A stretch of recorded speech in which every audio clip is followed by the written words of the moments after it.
Hi everyone, and welcome to another episode of Cyber Ranges Uncovered.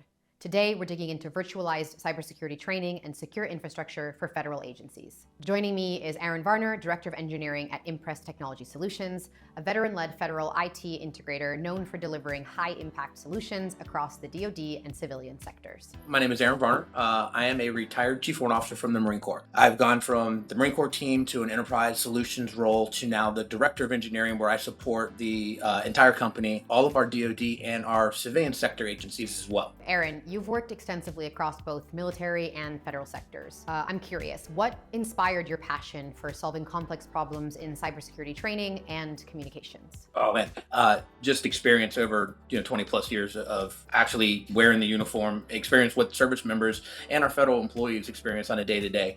Everybody is, I don't want to say overworked, but you always wear multiple hats, and we get a very broad range of applicants across the board. So when it comes to training, you may be working with a young person who has, they're hacking already, right? You may work with somebody who grew up farming and has no experience in IT whatsoever. You have to develop a kind of a baseline for that training. And at the end of the day, we're only given a certain amount of time. Money's always the thing.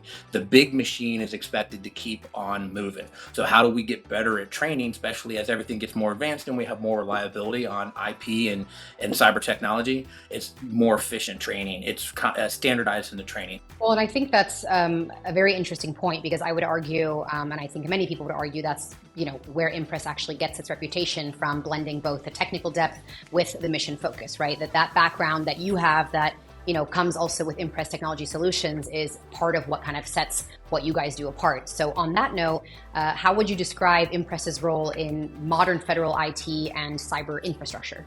IMPRES, it's been around for over 20 years, small business, started out in state and local governments, and really started out as a reseller. As IMPRES grew and expanded into the DoD and other federal markets, selling a box or just reselling something wasn't really what we wanted to be known for, what we wanted to do. We like to come in and help identify requirements. We like to engineer the solution, really provide the support and be a force multiplier for our customers. Our mission statement, I believe, says it all, and it's, we're a federal IT solution provider that leverages our partner ecosystem to provide the best solution available for you. We're agnostic, so we look for the best technology that meets what our customers need. Nobody knows where to start looking for the problem besides someone who's experienced it, right? And nobody understands what their customer is going through more than our veterans who've actually lived it. What would you say some of the biggest pain points are that you're seeing right now, especially when it comes to preparing for cyber workforce, and maybe even diving into specifically that switch from, a total career switch of in the field to behind a desktop? One of the biggest pain points when it comes to training and preparing our cyber workforce is the speed at which our adversaries are actually moving. As soon as we identify some sort of technique, tactic, and procedure, they're already moving on to the next one. In addition to that, it's very, very difficult to standardize the training, especially if you're looking at the federal government. No matter how we downsize or what we do, it's still a very large organization. And trying to get that organization all to march to the same tune, not just on the DoD side, but on the civilian Fed side as well, because it's important that the DoD and civilian federal agencies are working together to streamline their training as well and to maximize our resources. Again, it comes down to, in my opinion, efficiencies and how we can begin to collect the massive amounts of data that we have, but instead of having them in a siloed architecture where, hey, maybe a section in the Army has got some really good training on how to respond to a certain type of attack. Well, how do we get that training? And we share that across the board with everybody so that we're no longer basically starting from scratch every time we try to do things. And then on top of that, if you look at the multitude of cybersecurity tools out there, trying to parse through those and determine which tools are actually valuable tools. There's so many that do the same thing. So what we also see across the federal government is, the tool sets are siloed. Streamlining the process, getting efficient, and being able to keep up with the advancements of our adversaries are probably the biggest challenges that I see on a daily basis. We often talk about distance education, right? So one area where I would say IMPRES and Cyber Ranges really align is the push to virtualize cyber training for service members. And this isn't just about convenience, it's about accessibility, cost savings, operational readiness. Why would you say that distance learning is such an important opportunity for modern cyber training, especially within military and the federal sector? Again, the first thing I'll go back to is speed. Can we take some of these upper level chiefs courses where the individual's expected to be mature enough to do self-paced work and now make it accessible from their home base or even through the internet, through any sort of platform that enables a distance learning capability? In my mind, the cost savings on that alone almost makes it worth looking into. If you look at what it costs for a service member to possibly travel across the country, food and lodging while they're there, and then let's not even forget about the reduction in combat ready personnel back at the home unit every time we have to send an individual away. So by creating a distance education program, not only can we disseminate the information way quicker, because now you have instructors that are back constantly revising the POI, which is the program of instruction, and we're able to push that out. And they can push that out to local learning centers on the bases. Or even if you build the distance education in like a hybrid format where there is actual times where you're required to meet with an instructor, the same way any online college is currently doing it. You typically have an advisor, you meet with that advisor weekly, quarterly, or however it is, but you're doing the work at your own pace. My next question kind of brings us back to also those tools you talked about, being able to ensure that we're doing learning, whether in person or distance education, through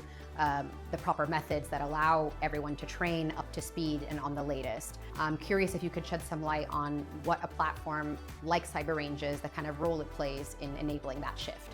The biggest role I think that CyberRange's plays is accessibility and collaboration.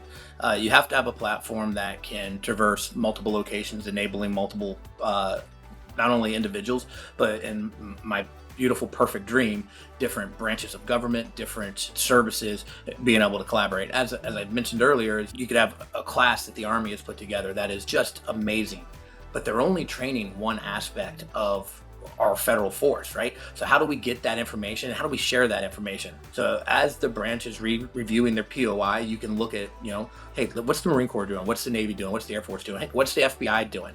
Can I take aspects of their training and repurpose it for our mission? Right now, we don't have the ability to do that.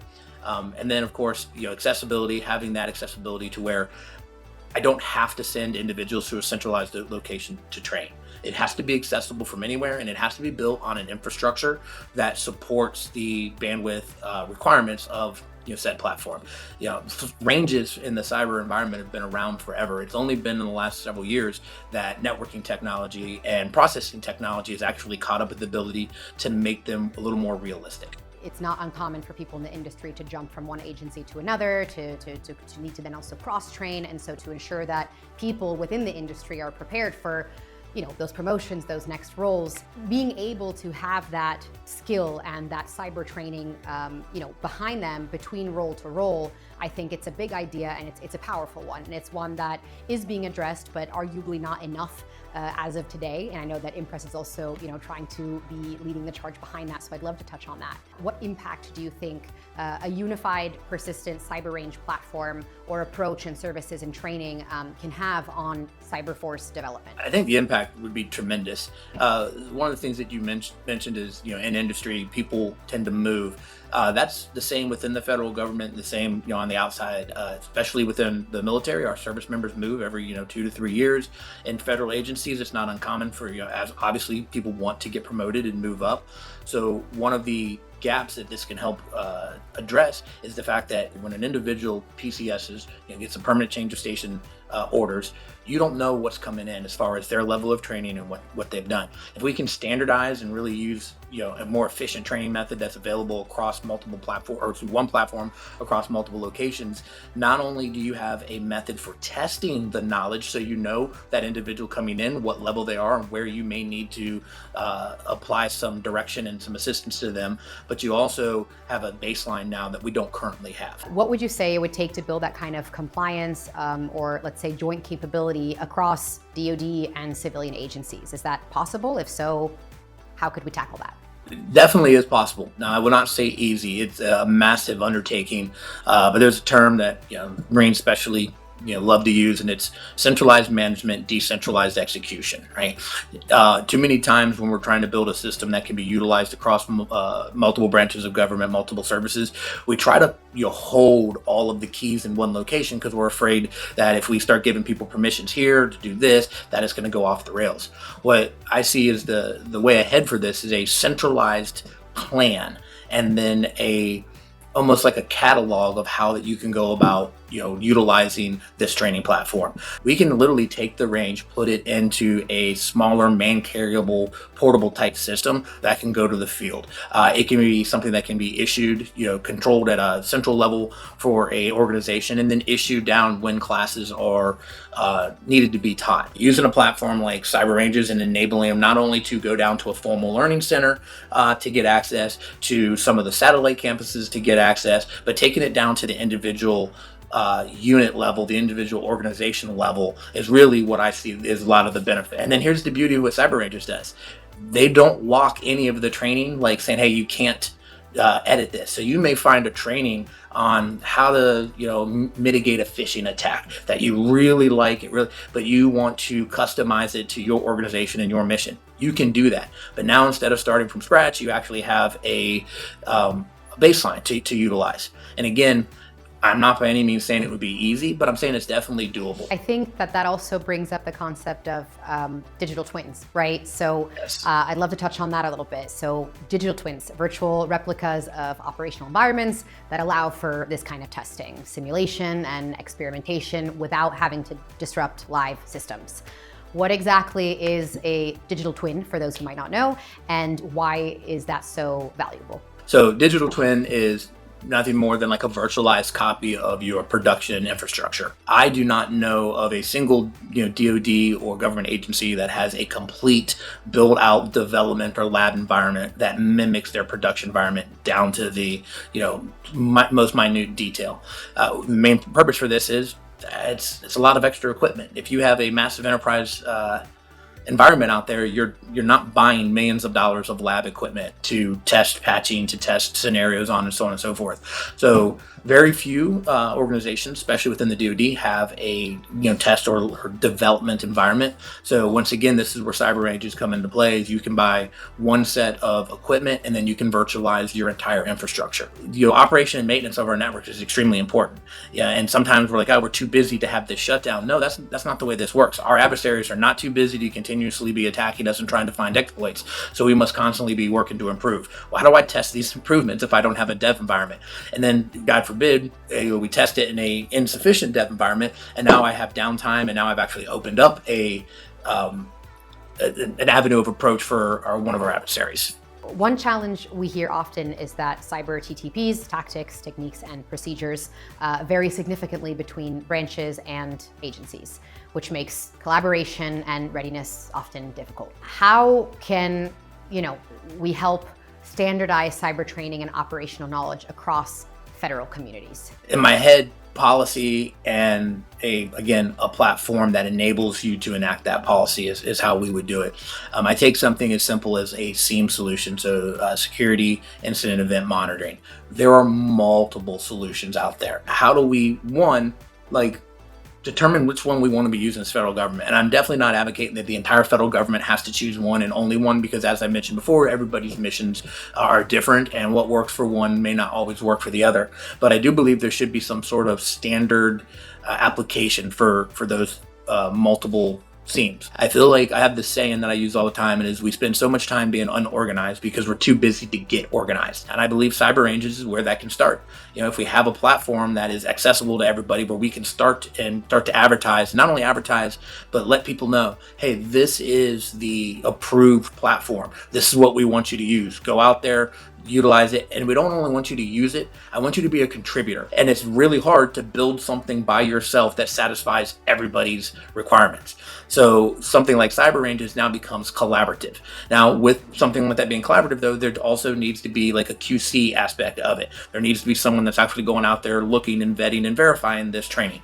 So there's tons of ways to go after like this particular topic, and streamlining everybody's tools across the board, sharing the information, and collaboration is where I believe it starts. But it still needs a centralized management piece. It needs somebody that's developing the policy and the procedure and kind of directing everybody to utilize it. And then those people have to be listening to the users.